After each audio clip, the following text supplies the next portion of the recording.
हे लागेल लागेल अच्छा लागेल जे काही पुरावे दिले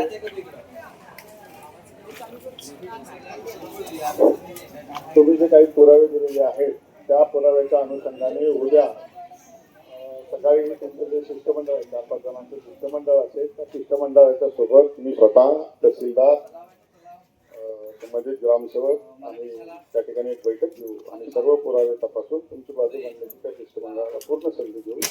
त्या ठिकाणी आम्ही जो काही अहवाल असेल तो वरिष्ठ कार्यालयाला उद्या सादर करण्याची व्यवस्था करू. थँक्यू. आपले जे काही जुने पुरावे आहेत आणि आपण जे दावे तिथं पेंडिंग ठेवलेले आहेत आणि आपले दावे वगैरे न तपासता आपल्या घरांवर कारवाई झालेली आहे त्या संदर्भात तहसीलदार, ग्रामसेवक आणि प्रांत साहेब आणि आपल्या पक्षाचं शिष्टमंडळ उद्या किती वाजता आम्ही यायचं तहसीलदार ऑफिसला? 11 वाजता तहसीलदार ऑफिसमध्ये बैठक होईल आणि त्यानंतर त्याच्यामध्ये आपण आपल्या सगळ्या बाजू मांडणार आणि जर त्याच्यामध्ये बेकायदेशीर पद्धतीने आपल्या लोकांवर कारवाई झालेली असेल तर त्या अधिकाऱ्यांवर जर अधिकाऱ्यांनी राजकीय पक्षाच्या लोकांना पाठीशी घालण्याचं काम केलं तर त्यांच्यावर कारवाईची मागणी आपण कलेक्टरकडे ठेवणार आणि आमदारांनी साहेबांच्या मार्फत निरोप दिलेला आहे की मी 22 तारखेला येणार आहे. 22 तारखेला आल्यानंतर या पक्षाचं शिष्टमंडळ ज्या लोकांची घरे उद्ध्वस्त झाली त्यांना घेऊन कलेक्टरकडे बसणार मी आणि मी तुमच्या सोबत आहे, तुमच्या पाठीशी आहे. माझा उद्देश नव्हता, रात्री सुद्धा त्यांनी तेच सांगितलं की माझा तुमची घरं तोडण्याचा उद्देश नव्हता, पण जे काय प्रशासनिक दिसेल ते मला बदनाम करण्यासाठी तोडक कारवाई केली असं रात्री ते लोक सांगत होते. पण आम्ही काय सांगितलं की तहसीलदार आणि प्रांताला काय आमदार बनायचा नाही. त्यावेळी आम्ही त्यांना तसं सुद्धा सांगितलं. तर आता तशी प्रांत साहेबांनी आपल्याला आश्वासन दिलं की उद्या सकाळी 11 वाजता आपलं शिष्टमंडळ आणि ग्रामसेवक आणि तहसीलदारांसोबत आपली मिटिंग होईल. आपले पुरावे आपण त्यांच्यासमोर सगळे ठेवणार आणि आपली बाजू त्यांच्यासमोर आपण मांडणार.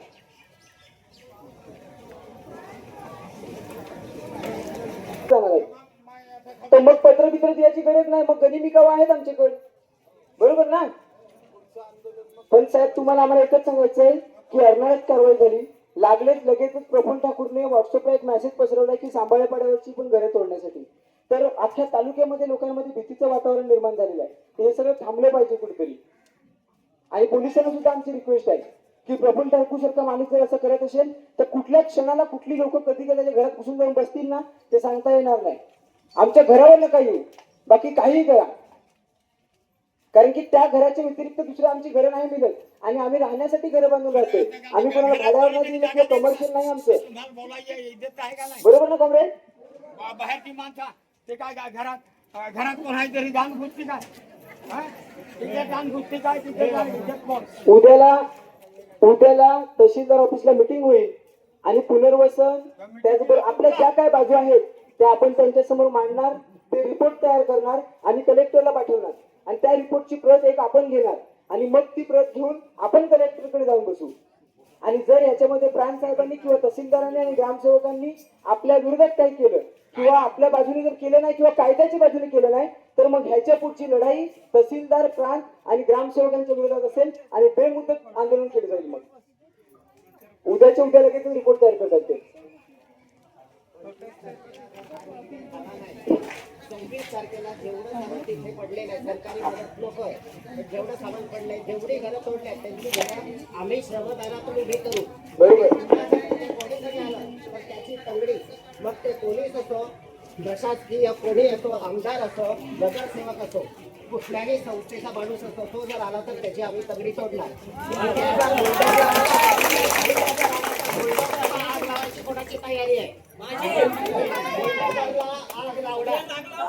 कुठल्याही आदिवासी पाड्यावर जर बुलडोजर आला तर ह्याच्यानंतर बुलडोजरला पहिली आग लावायची. कोणी मागे हटायचं नाही. आपली 10 माणसं मरतील, पोलीस येऊन 500 येतील, आपण 5000 आहे.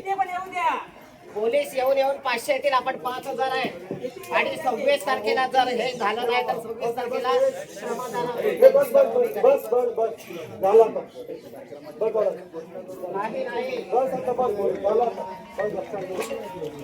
उद्या आपल्या पक्षाचे शिष्टमंडळ जाईल. सकाळी 11 वाजता आपल्याला बोलवलेलं आहे आणि आपण आपली बाजू तिथे जी काही कायद्याने आहे आता आपल्या जेवढ्या फायली पेंडिंग आहेत त्या सगळ्या घ्यायच्या आणि सांगितलेलं आहे तहसीलदार आणि प्रांतांनी जर त्यांना पाठीशी घालण्याचं काम केलं तर मग ह्यांच्या विरुद्ध पुढचं आंदोलन होईल आणि लोकशाही मार्गाने आम्ही लढणार.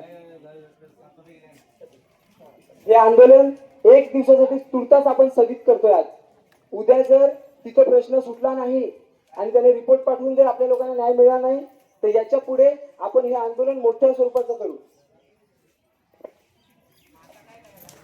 आता काय लोकांना समजलं ना, आमदार ते गेलाय तो अजून आलेला नाही, तर त्याने आमदारांना सांगलाय साहेबांच्या मार्फत कमी आला का लगेच तुम्हाला घेऊन कलेक्टरकडे मी बसेल. तर आता आपण आता हे तुर्तास आंदोलन स्थगित करायचा. आमदार तिथं गाडीत फिरून आपण गेला रस्त्यावर बसायचा. तर आपण आता आपल्या घरात जायचा आणि उद्या काय होते ते बघायचं रिपोर्टच्या मार्फत. नाही झालं तर मग पुढची रूपरेषा आपण करू, पण घेतलेला विषय पूर्णपणे तडीस नेल्याशिवाय आपण थांबायचं. लेखी त्यांनी आपण ऑन कॅमेरा बनवून ठीक आहे. लोक सगळ्यांनी वेळेतून वेळ काढून या ठिकाणी आले. सगळे लोक वेळेतून वेळ काढून आले. लोकांना खास करून समजलं की दिवसभर या रंगमच्या उन्हामध्ये आम्ही संघर्ष केला. एक अन्नाचा दाना सुद्धा पोटात नाही, पण आमदार काय आमदारची माणसं सुद्धा या ठिकाणी कोणी आपल्याला आले नाही. पाण्याची तरी सोय केली का? मग या लोकांना इलेक्शनच्या काळामध्ये पोलिसांनी आपल्याला चांगल्या पद्धतीने सहकार्य केलं. पोलिसांनी आपल्याला चांगल्या पद्धतीने सहकार्य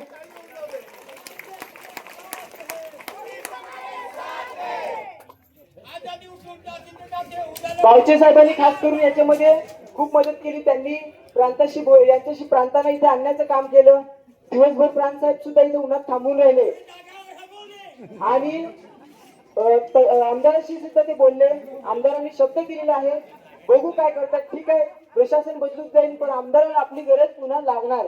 आणि आज हे एक आपण इशारा दिलेला आहे. आज इथपर्यंत आलोय, पुढे जो आपण मोर्चा काढू किंवा आंदोलन करू तो इथून पुढे जाणार. मग बरोबर ना? चालेल चला.